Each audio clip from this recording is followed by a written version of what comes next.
예수 믿고 받은 은혜가 커서 주의 일을 하겠다며 신학교에 들어가거나 혹은 저처럼 선교사를 지망하는 사람들에게 주위에서 꼭 물어보는 질문이 있습니다. 그것은 바로 소명을 받았느냐 하는 거지요. 저 역시도 목사가 되기 위해서 신학교에 가겠다고 하니까 주위에 많은 사람들이 이구동성 물어온 질문이었습니다. 또 한동안 선교사로 파송받아 간다고 하니까 여지없이 또 제가 듣게 되는 질문이기도 하였죠. 목사로 소명을 받았느냐, 선교사로 부르심을 받았느냐 하는 말이었습니다. 이유는 한 가지인 것 같아요. 소명 없이는 그 일을 하기가 여간 어려운 일이 아니기 때문입니다. 그러나 소명은요, 소위 성직자의 길을 희망하거나 또 교회 개척 같은 특별하고 이상한 일을 시작하는 사람들에게만 필요한 것이 아닙니다. 대부분의 직업과 역할에도 소명 내지는 소명의식이 필요하다고 보지요. 단적인 예로 직업을 뜻하는 영어 단어가 work, 또 job 혹은 occupation이라는 말을 쓰는데요. 특별히 천직이나 또 전문직은요, vocation이라는 말을 구분해서 씁니다. 이 말은 라틴어 vocatio라는 말에서 왔는데요. 그 말의 뜻이 바로 부르심 혹은 소명이라는 겁니다. 즉 세상 살면서 평생 해야 할 만큼 중요한 직업이나 업무 혹은 어떤 공동체나 조직을 세우고 이끄는 일에도 반드시 소명의식이 필요하다는 것을 알게 해주지요. 물론 꼭 소명이 있어야만 직장 생활을 하거나 생업에 종사하는 것은 아닙니다. 목구멍이 포도청이라고 먹고 살기 위해서 어쩔 수 없이 하는 일인 경우도 있지요. 그러나 소명이나 소명의식 없이 그 일을 계속하게 되면은 자신이 지금 하는 일에 대한 보람이나 즐거움, 미래에 대한 기대감 같은 것을 갖기가 참 어렵습니다. 하다가 좀만 힘들면 바로 때려치기도 하고요. 조금만 어려움이 오면 하루에도 몇 번씩 다 던져버리고 어디론가 훌쩍 떠나고 싶은 충동을 느끼게 될 것입니다. 그래서 사람에게 있어서 자기의 소명을 확인하는 순간만큼 중요한 순간도 없어 보입니다. 그래서인지 성경에도 보면은요, 하나님의 일을 했던 많은 사람들이 그 일을 시작하기 전 그들이 소명을 확인하는 순간과 과정에 대한 이야기를 반드시 기록하고 있는 것을 볼 수 있습니다. 그것이 사람들마다 조금씩 다르긴 하지만 성경은 언제나 하나님이 그들을 왜 부르시고 그들이 그것을 어떻게 확인하고 수납해 나갔는지에 대해서 말씀을 기록하고 있다라는 겁니다. 그래서 오늘 이 귀한 주님의 교회의 직분자로 부르심을 받아 올 한 해 이전보다 더 새롭고 더 힘있게 일하려고 각오하는 이 시간에 그 많은 신앙의 위인들 중에서도 특별히 모세라는 분의 소명에 관한 말씀을 드리려고 합니다. 모세가 하나님께로부터 그 위대한 부르심을 받기 위해 어떻게 살았고 하나님은 모세에게 어떤 소명을 주셨으며 또 모세로 하여금 그 위대한 부르심을 어떻게 수납하고 따르게 하셨는지를 보면서 오늘 하나님께서 저와 여러분도 그렇게 부르시는데 그때 우리는 어떻게 준비하고 반응해야 하는가에 대해서 함께 생각해 보기를 원합니다. 우선은요, 이 모세의 소명에 대해 알기 위해서는 모세가 어떤 사람인가 하는 것을 알아야 하지 않겠습니까? 여러분이 더 잘 아시겠지만은 모세는 성경 역사뿐 아니라 세계 역사가 기억하는 이스라엘의 가장 위대한 지도자입니다. 우리가 읽지는 않았지만 바로 뒤에 가면은요, 3장 9절과 10절에서 하나님께서 모세를 부르신 이유에 대해서 기록하고 있는데 우리 성경 갖고 계시니까 같이 한번 읽어보기를 원합니다. 9절과 10절 말씀 같이 읽어보겠습니다. 시작. 이제 가라. 이스라엘 자손의 부르짖음이 내게 달하고 애굽 사람이 그들을 괴롭히는 학대도 내가 보았으니 이제 내가 너를 바로에게 보내어 너에게 내 백성 이스라엘 자손을 애굽에서 인도하여 내게 하리라. 아멘. 이 말씀은 결국 하나님께서 애굽 땅에서 종살이하던 자기 백성 이스라엘을 구출하여 가나안 땅으로 이끌어 가기 위해 모세를 부르셨다 하는 것과 결과적으로 이 일로 인해서 모세가 이스라엘의 가장 위대한 지도자로 인정받게 된 이유라는 것을 우리에게 알려주시는 말씀입니다. 또 모세는요, 그 누구보다도 파란만장한 인생을 살았던 사람이었습니다. 성경은요, 그가 몇 살까지 살았다고 말하나요? 120살까지 살았다고 말하는데 다 아시지만 대답 안 하시는 것 같아요. 그 정도는 기본이니까. 네. 요즘 사람들 평균 수명을 놓고 봐도요, 그는 굉장히 장수한 사람입니다. 현대의학이 아무리 발달하고 인간 수명 연장과 관계된 과학이 극도로 발달했다고 해도요, 아직 제 기억으로는 120살까지 산 사람이 있다는 건 듣지 못한 것 같아요. 그런데 그가 120년간 산 것도 참 특이하지만은요, 모세의 나이를 정확하게 40년씩 세 등분을 해보면 각각 40년간의 인생이 참 달라도 너무 다른 삶을 살았다 하는 것을 우리가 알 수가 있습니다. 처음 40년, 즉 태어나서 40살이 될 때까지 모세는요, 애굽의 궁궐에서 살았습니다. 히브리 노예 가정에서 태어났지만 우여곡절 끝에 바로의 딸, 즉 공주의 양자가 되면서 그 누구보다도 풍족한 삶을 살았고 누구보다도 장래가 촉망되는 그런 젊은이였습니다. 그랬던 그가 두 번째 40년에 접어들면서 그야말로 대몰락을 경험해야 했습니다. 하루는 자기 동족인 히브리 사람을 애굽 사람이 괴롭힌다는 이유로 주먹으로 때려 죽였고, 그것을 알게 된 애굽 왕 바로의 진노가 두려워서 왕궁을 버리고 멀고 먼 미디안 광야로 도망을 치지요. 거기서 그는 남의 집에 양을 치는 목자가 되었습니다. 궁궐에 살던 왕자에서 광야에서 남의 집에 양이나 돌보는 하인으로 신분과 개인의 야망이 완전히 대추락하는 몰락의 삶을 경험해야 했습니다. 그리고 마지막 그의 인생 40년, 그는 다시 대반등을 경험하였습니다. 광야에서 하나님을 만나고 소명을 확인한 후에 출애굽의 지도자가 되지요. 더 이상 그는 양이나 치는 양치기가 아니라 하나님의 백성 이스라엘을 이끄는 지도자로 세움을 받습니다. 본문 출애굽기 3장에서 보는 것처럼 그 일을 위해서 하나님께서 모세에게 나타나셨지요. 어디에 말입니까? 본문 1절이 말하듯이 하나님의 산 호렙에서입니다. 성경에서는 이 산을 다른 이름으로도 또 쓰고 있지요. 신의 산이라고도 말합니다.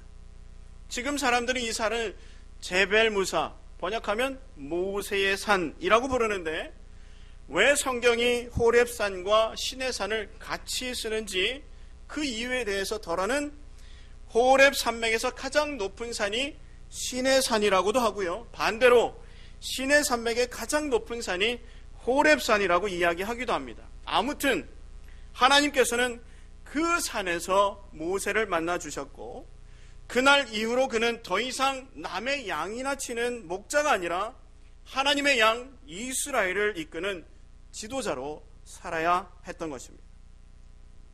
이제 이 모세를 통해서 우리가 알게 되겠지만은요, 중요한 것은 이 소명이라는 것이 사람의 의지나 기대 혹은 내가 세워둔 계획과 예정과는 맞지 않을 때가 훨씬 더 많다는 겁니다. 안 된 이야기지만은요, 하나님이 나에게 맡기시는 일이 내가 좋아하거나 내가 정말 하고 싶은 일이 아닐 때가 더 많이 있다는 거예요. 더구나 그 일이 도저히 내 힘으로는 감당할 수 없거나 내 기준과 내 생각에 맞추어 봤을 때 전혀 맞지 않는 일일 때도 있고요, 결국 순종하려고 보면 참 견디기 힘든 큰 불행과 어려움이 뻔히 보일 때도 있더라는 겁니다. 그럴 때 여러분들은 어떻게 하시겠습니까? 그럼에도 불구하고 내가 그분의 쓰임받는 일꾼이 되고 그 어려운 일을 묵묵히 감당해내는 충성된 사람이 되기 위해서 어떻게 해야 하는가라는 것입니다. 첫째는요, 하나님의 부르심을 위해서는 일상에 성실해야 합니다. 한번 따라 하실까요? 일상에 성실한 사람이 되자. 이것은 하나님의 부르심을 받을 기본적인 자격이 있는 사람이 누구인가에 대해서 알려주는 말씀입니다.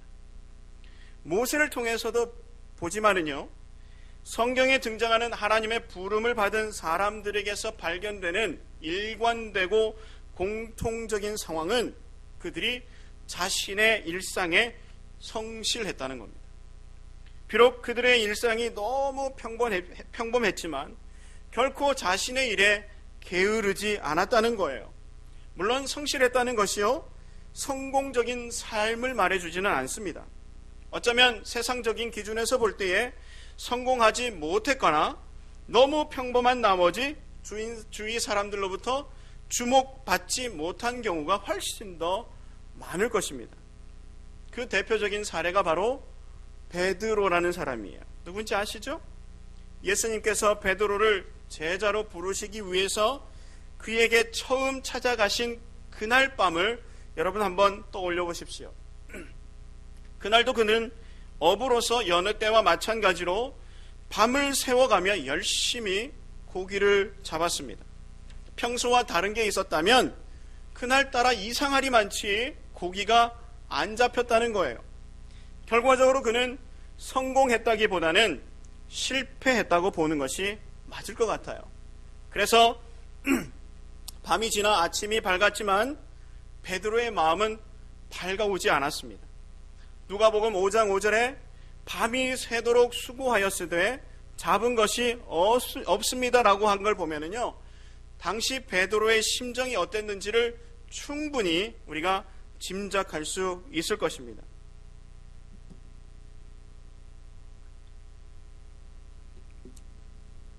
그러나 예수님은요, 간밤에 베드로가 수고했던 일의 결과나 성공 여부에 관심을 두지 않으셨습니다.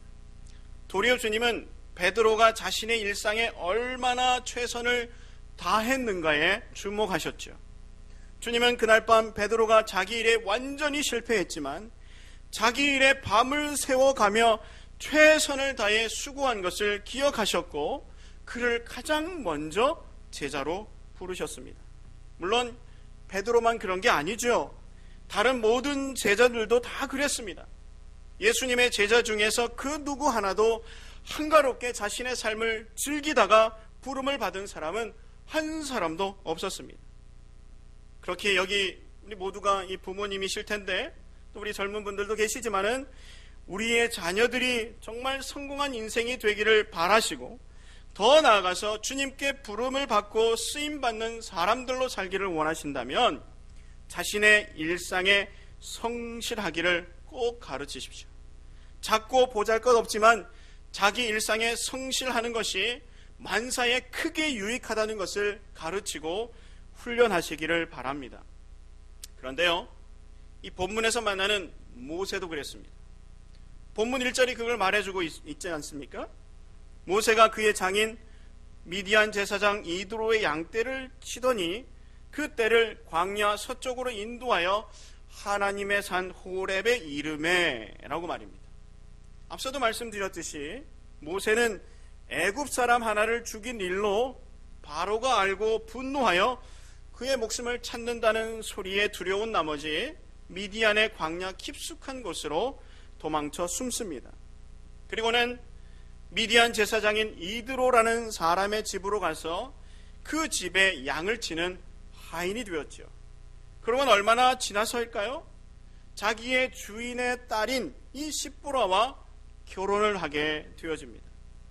근데 저는요, 바로 이 장면이 모세가 자신의 일상에 얼마나 성실하였고 그 절망적이고 암울한 상황 가운데서도 그가 얼마나 치열한 삶을 살았는지를 알게 해주는 증거라고 저는 생각을 합니다. 한번 보십시오. 이 모세의 주일이자 장차 장인이 된 이드로라는 이름은요, 사실 호적상, 즉 지금 우리가 가지고 있는 주민등록증상에 적혀있는 실제 이름이 아니에요. 이 명칭은요, 한 나라의 장관 혹은 어느 조직의 수장이라는 직함을 뜻하는 말입니다. 그래서 이드로의 실제 이름은요, 출애굽기 2장 18절에 나오는 르우엘이라는 것을 우리가 알 수 있습니다. 다시 말해서 모세의 주인이자 이후에 그의 장인이 된 르우엘은 이드로라는 직함이 말해주듯이 당시 정치적으로나 또 종교적으로 미디안 족속 내에서는 최고의 위치 내지는 굉장히 높은 자리에 있던 사람이라는 것을 우리에게 알려주고 있습니다. 다시 말해서 나름 성공한 사람이고 굉장히 지체가 높은 사람이었다는 겁니다. 모세는 바로 그런 사람의 딸과 결혼을 하였다는 거예요. 잘 아시듯이 예나 지금이나 부잣집 혹은 지체 높은 가문일수록 자기 집에 데리고 있는 하인이나 일꾼에게 딸을 주어서 혼인시키는 경우가 잘 없었죠. 웬만큼 마음에 들어서도 가당치 않은 일이에요. 물론 요즘처럼 이드로의 딸이 먼저 모세에게 홀딱 반해가지고 아빠 나 저 사람하고 결혼 안 시켜주면 확 죽어버릴 거야 이렇게 떼를 써서 그랬을 수도 있겠지만은요, 이것은 분명 모세가 주인의 마음에 쏙 들 만큼 정말 열심히 일하고 최선을 다했다라는 증거로 보는 것이 합당합니다. 다시 말해서 대몰락과 엄청난 좌절을 경험한 가운데서도 모세는 그저 낭만과 탄식으로 인생을 허비하지 않았다는 거죠. 그의 입장에서도 양치는 일이 녹록치는 않았을 것입니다. 태어나서 평생을 왕궁에서만 자란 사람에게 양치는 일이 꿈에서라도 해본 일이었겠습니까? 그렇게 그는 왕궁에서 쫓겨나 남의 집에 얹혀 살았고요, 한 번도 해보지 않은 험한 일을 하면서도 하나님이 그를 다시 찾으시고 부르시기까지 한 여인의 남편으로, 두 아들의 아버지로, 그리고 그 어색하고 고단한 목자로서 자신에게 주어진 일상의 삶에 최선을 다해 성실하게 살았다는 겁니다. 감히 당부하기는요, 하나님께 부르심을 받고 그분께 쓰임 받기를 원하시다면 무엇보다 먼저 자기에게 맡겨진 현재의 일상에 성실하시길 바랍니다. 비록 남들이 알아주지 않고 나를 주목하지 않는다고 할지라도 지금 내 일에 충성하고 하루하루 책임을 다하시길 바랍니다. 그럴 때에 하나님이 반드시 나를 또다시 찾으시고 작은 일에 충성하고 수고한 나에게 이전에 경험하지 못한 더 크고 더 신비한 일을 감당하게 하실 줄로 믿습니다. 두 번째는요, 하나님의 부르심을 위해서는 그분께 민감해야 합니다. 한번 따라 하실까요? 하나님께 민감하자. 앞서 하나님의 부르심을 받기 위해서는 일상에 충실해야 한다는 말씀을 드렸는데요, 이것만큼, 아니 이것보다 더 중요한 일이 바로 하나님께 민감해지는 것입니다. 사실 우리 주위에는요, 자기 일에 성실한 사람들이 생각보다 참 많습니다. 교회 다니는 사람들 중에 유난히 남들보다 적게 자고 새벽 일찍 일어나 밤늦도록 쉬지 않고 더 많이 수고하는 사람들이 얼마든지 있죠. 그런데 안타깝게도 그렇게 성실하게 살면서도, 그래서 세상적으로는 대단히 성공하였는데 도리어 하나님의 부르심 앞에 실패하는 사람들이 종종 있다라는 거예요. 왜 그럴까요? 왜 그럴까요? 하나님을 믿는다면서도 하나님의 부르심에 실패하는 이유는 바로 하나님께 대하여 민감하지 못했기 때문입니다. 다시 말해서 하나님이 지금 나를 향해서 막 손짓을 하시고 목청껏 부르고 계시는데도 불구하고 하나님께 대하여 민감하지 못하여 그것을 깨닫지 못하더라는 겁니다. 사실 옆에 있는 사람이 내 귀에다 대고 지금 말하는 것처럼 하나님이 그렇게 말씀해 주시면 참 좋을 텐데, 물론 간혹 그러실 때도 있습니다. 그러나 하나님은 대개 그러지 않으시더라는 거예요. 그래서 웬만큼 영적으로 민감하지 않거나 하나님에 대해서 생각하지 않으면 그분의 부르심을 깨닫기가 쉽지 않습니다. 대부분 실패하더라는 거지요. 그래서 좀 어려운 말로요, 하나님의 부르심을 알기 위해서는 일상에 성실하면서도 일상성을 경계하라, 그렇게 말하기도 합니다. 일상에 너무 성실하다 못해서 너무 집착한 나머지 내 일상 중에 찾아오시고 내게 친히 말씀하시는 하나님을 깨닫지 못하는 어리석음을 범하지 말라 하는 이야기입니다. 일상에만 너무 집중하다가 하나님의 뜻을 깨닫지 못해 멸망당한 사람들의 이야기가 성경에 많이 나오는데요, 대표적인 한 예로 마태복음 24장 38절과 39절에 보면 이런 말씀이 나와요. 홍수 전에 노아가 방주에 들어가던 날까지 사람들이 먹고 마시고 장가들고 시집가고 있으면서 홍수가 나서 그들을 다 멸하기까지 깨닫지 못하였으니 인자의 임함도 이와 같으리라 라고 말입니다. 이 말씀은요, 바로 노아 시대 홍수로 멸망당하기 직전 세상 사람들의 일상에 대한 기록입니다. 세상의 종말과 가장 가까운 시대, 즉 말세지말이라는 지금 우리가 사는 이 시대의 일상과 꼭 닮아 있죠. 사람들이요, 먹고 마시고 시집가고 장가가고, 먹고 마시고 시집가고 장가가고, 온통 사람들의 관심이 여기에 쏟아져 있더라는 겁니다. 물론 예수님께서 우리가 먹고 마시고 장가가고 시집가는 일상이 잘못되었다고 하신 게 아닙니다. 하나님께서 세상을 곧 큰 홍수를 통해서 완전히 멸할 것이라고 말씀하고 계시는데도 자신의 일상에만 빠져서 깨닫지 못하는 우리의 무지와 어리석음을 지적하는 말씀인 것입니다. 지금 하나님께서 자기의 위대한 일을 위해서 그토록 나를 부르고 계신데도 시집가고 장가들고 먹고 마시는 일이 전부인 양 거기에 푹 빠져 하나님의 뜻과 부르심을 알아채지 못하는 것을 안타까워하고 계시더라는 겁니다. 그에 비해서 모세는 어땠습니까? 그는 일상에 성실하였지만 일상에 매몰되지 않았습니다.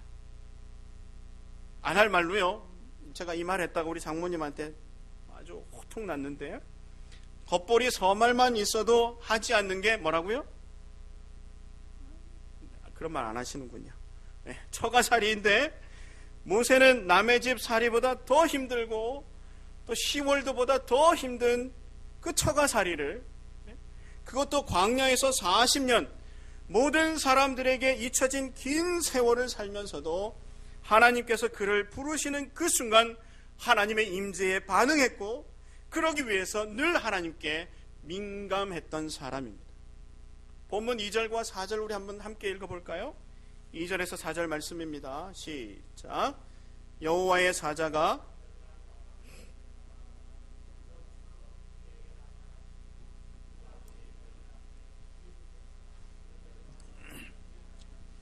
이에 모세가 이르되 내가 돌이켜 가서 이 큰 광경을 보리라. 딸기나무가 어찌하여 타지 아니하는고 하니 그때에 여호와께서 그가 보려고 돌이켜 오는 것을 보신지라. 하나님이 떨기나무 가운데서 그를 불러 이르시되 모세야 모세야 하시매 그가 이르되 내가 여기 있나이다. 아멘. 여러분 한번 보십시오. 사실 이 사막에서 떨기나무가 불에 타는 것은요, 그리 특별한 일이 아니에요. 매일같이 볼 수 있는 흔하디 흔한 일입니다. 가보신 분들은 아시겠지만 유대나 이집트 광야는요, 너무 건조한 것입니다. 그래서 바람이 불어 나무들끼리 자꾸 부딪히다 보면 마찰로 인해서 자연 발화가 자주 일어난대요. 어쩌면 모세는요, 거의 매일같이 떨기나무가 불에 타는 것을 보았을지도 모릅니다. 그런데 그날만큼은 달랐다는 거지요. 광야에 널려있는 떨기나무에 똑같이 불이 붙었는데도 이상하게도 그날은 떨기나무가 타서 사그라들지 않았습니다. 본문이 기록하고 있듯이 모세는 그것에 주목을 했고 그는 곧바로 그것이 하나님의 임재라는 것을 알아차렸습니다. 그리고는 불꽃 가운데 임재하신 하나님을 만나기 위해서 그곳 가까이 달려가게 되었던 거지요. 또 한 가지요. 여러분, 광야에서 가시떨기에 불이 붙는 것보다 더 흔한 일이 있는데 그게 바로 떨기나무를 보는 거예요. 광야에 죄 널려 있는 게 가시떨기라는 말입니다. 더구나 떨기나무는요, 볼품도 없습니다. 살았는지 죽었는지 분간도 안 갈 만큼 마르고 앙상해서 사람들이 주워다가 뗄감으로도 잘 쓰지 않는다고 합니다. 그래서 성경학자들은요, 이 떨기나무를 애굽에 종살이하던 이스라엘에다가 비유를 하고요, 또 본문에 나오는 이 모세의 모습에다 비유하곤 합니다. 그리고 어쩌면 오늘날 나와 비유해도 전혀 어색하지 않을 것 같아요. 참 가시나무만큼 볼품없는 내 모습과 지금 너무 닮아 있지 않습니까? 그런데 그런 떨기나무에 누가 찾아오셨다고요? 하나님이 찾아오셨어요. 하나님께서 그런 모세를 만나기 위해서 광야까지 찾아오셨고 오늘 나를 만나기 위해서 광야 같은 여기 이곳까지 찾아오신 줄로 믿습니다. 온 나라와 민족을 다스리는 만군의 하나님께서 이 세상과 우주를 말씀으로 만드신 창조주 하나님께서 못하는 일이 하나도 없으신 전능하신 하나님께서 떨기나무같이 볼품없고 무능한 나를 찾아오셨다는 거예요. 그런 나를 그가 쓰시려고, 그 위대한 하나님이 굳이 나와 함께 일하시려고 나를 부르러 찾아오셨다는 말입니다. 놀랍지 않습니까? 하도 놀랄 일이 요즘 많아가지고 웬만해서는 안 놀라시는군요. 이 일을 그저 감동, 감격이라는 말로 다 표현할 수 있을까요? 요즘 아이들 말마다나 깜놀, 헐, 대박, 그런 말로 대신할 수 있을까요, 여러분? 오늘도 그 하나님이 나를 부르고 계신 것을 알기 원하고 그 하나님의 놀랍고 신비한 일에 함께 동참하기를 원하신다면 이제 더 많이 그 하나님께 민감해지시길 바랍니다. 내 일상에서 그 하나님을 더 자주 느끼고 그 하나님과 더 많이 가까워질 수 있기를 바랍니다. 아무짝에도 쓸모없는 나에게 광야 가시떨기에 불이 붙었음에도 타지 않는 것과 같은 일이 일어나게 될 줄로 믿습니다. 아무도 찾아주지 않던 광야 모세를 찾아와 다시 그를 부르시고 그를 출애굽과 광야 여정 가운데 보이시는 하나님의 놀라운 일들을 오늘 저와 여러분 또 주님께서 세워주신 화정 충현교회 가운데 함께 하실 줄로 믿습니다. 이제 마지막으로요, 하나님의 부르심에 대해 우리는 응답해야 합니다. 따라할까요? 부르심에 응답하자. 응답의 다른 표현은 순종입니다. 어쨌든지 하나님의 사람은 하나님의 부르심을 하나님의 부르심으로 인정해야 하고 그 부르심의 목적이나 그 일이 어떠하든지 그대로 순종할 수 있어야 합니다. 그러나 성경을 보더라도요, 사실 하나님의 부르심, 소명에 즉각 반응하는 사람은 많지 않았습니다. 하나님께서 부르셨다고 해서 고민 한번 안 해보고 하나님 내가 곧장 가겠습니다 헌신한 사람은 거의 없어요. 모세만 봐도 그렇습니다. 오히려 지금 이제 만나게 되는 이 모세의 모습을 보면서 한편으로는 우리가 참 위로가 되기도 합니다. 하나님의 부르심에 대한 모세의 반응을 우리 한번 보실까요? 질문에 답부터 하면은요, 하나님의 부르심을 피해 가려고 참 애지간히도 애를 쓴 게 아닙니다. 요 핑계 저 핑계 되어가면서 빠져나가려고 했습니다. 오래전 그가 바로의 궁에서 왕자로 살 때와는 너무도 다른 모습이에요. 그때는 에너지와 의지가 넘쳤는데 그때 모세는요, 핍박받는 히브리 사람을 구하기 위해서 주먹질도 마다하지 않았고 자신이 가진 힘이라면 히브리 민족을 애굽에서 12번도 다 구출해낼 줄 알았는데 그랬던 그가 광야에서 40년 남의 양이나 치고 난 뒤에는 너무도 달라졌어요. 우리 모세가 달라졌다는 거예요. 그가 지금 어떻게 달라졌는지 한번 보실까요? 먼저 3장 15절 말씀을 보시겠습니다. 3장 11절 말씀 같이 한번 읽어보겠습니다. 시작. 모세가 하나님께 아뢰되 내가 누구이기에 바로에게 가며 이스라엘 자손을 애굽에서 인도하여 내리까 라고 말합니다. 쉽게 말해서 제가 뭐라고 바로 같은 사람을 만나고 내가 그에게 이스라엘을 해방시켜 달라는 말을 할 수 있겠습니까? 라고 반문하는 거예요. 하나님이 사람을 잘못 보셔도 한참 잘못 보셨어요 라고 이야기하고 있습니다. 그러자 하나님께서는요, 모세에게 하나님께서 자신이 누구인지를 능력으로 보여주십니다.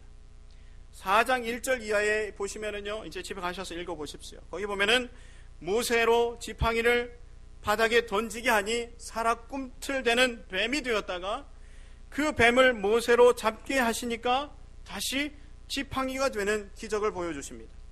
그것도 모자랐는지 모세로 자기 손을 자기 품속에 넣었다가 빼게 하니까 그 손에 뭐가 생겼어요? 나병이 생겼어요. 문둥병이 하얗게 들었다가 다시 그 품에 넣으니까 언제 그랬느냐는 듯이 깨끗해지기도 하게 하셨습니다. 생전에 그가 보지 못한 하나님의 실존과 능력 앞에 서게 되었던 거지요.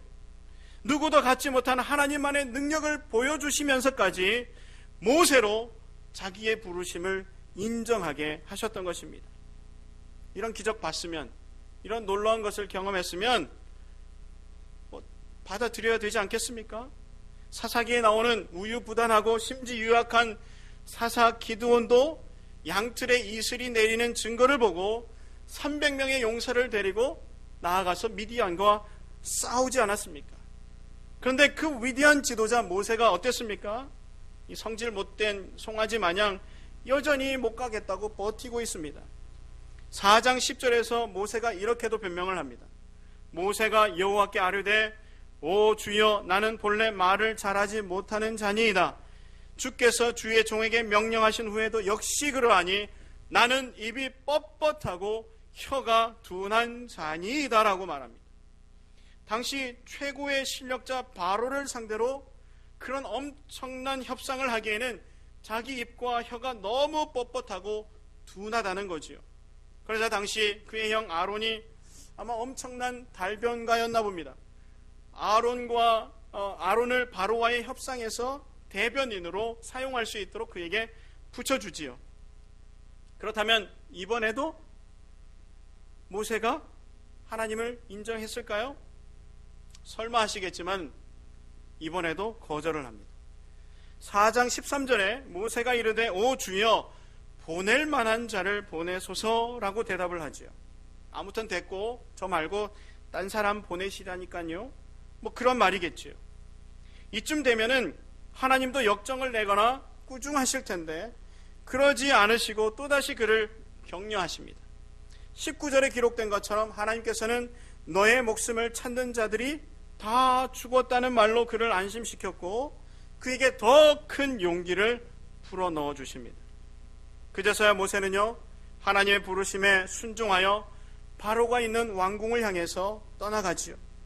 모세가 하나님의 부르심에 응답하고 순종하는 모습을 성경은 이렇게 기록하고 있습니다. 4장 20절 말씀 우리 다 같이 읽어보겠습니다. 4장 20절 말씀 시작. 모세가 그의 아내와 아들들을 나귀에 태우고 애굽으로 돌아가는데 모세가 하나님의 지팡이를 손에 잡았더라. 할렐루야. 하나님의 부르심에 결국 순종하여 아내와 두 아들을 나귀에 태우고 함께 애굽으로 돌아가는 장면에서 그 끝을 모세가 하나님의 지팡이를 손에 잡았다라는 말로 끝을 맺고 있습니다. 마치 이 드라마를 보면은요, 이 풀샷으로 큰 그림을 잡던 카메라가 마지막 장면에서 다음 이야기를 이어가기 위해 카메라 앵글을 탁 잡아당겨서 특별한 사람이나 사물을 클로즈업 하는 거 여러분 보지 않으셨습니까? 드라마 잘 보시면서 안 보는 척 하시네요. 여러분, 모세가 잡은 그 하나님의 지팡이는 하나님의 부르심에 대한 순종의 표시이자 하나님으로부터 받은 소명의 상징입니다. 그리고 그 지팡이는 하나님의 능력과 함께 하심을 나타내는 물건이에요.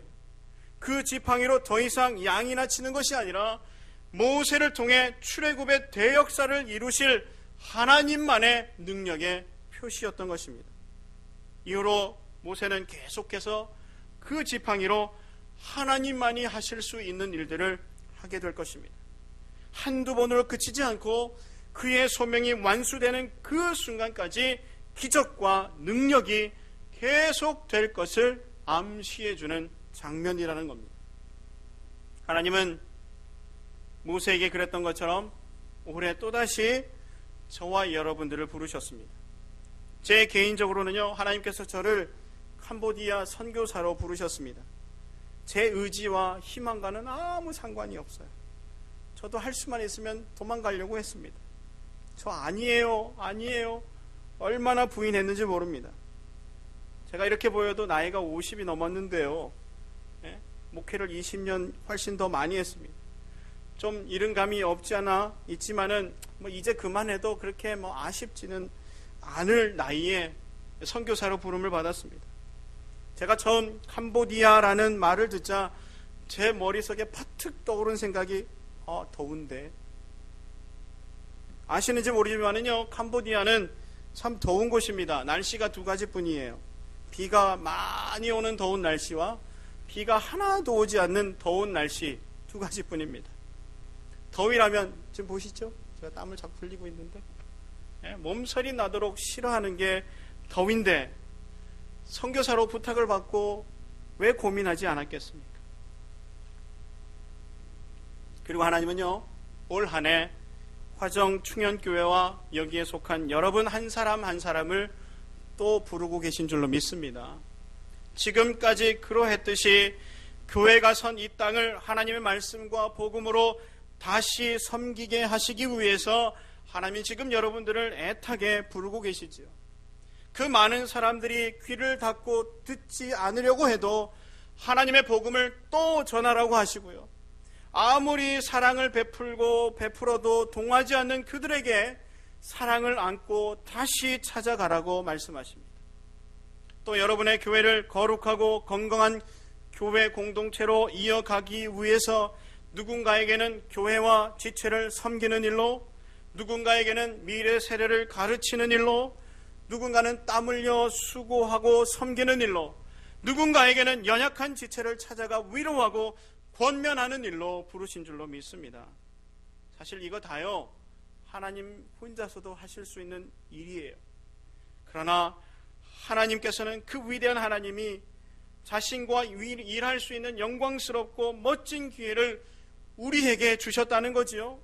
나와 우리 교회와 함께 나아가기를 원하고 계신 줄로 믿습니다.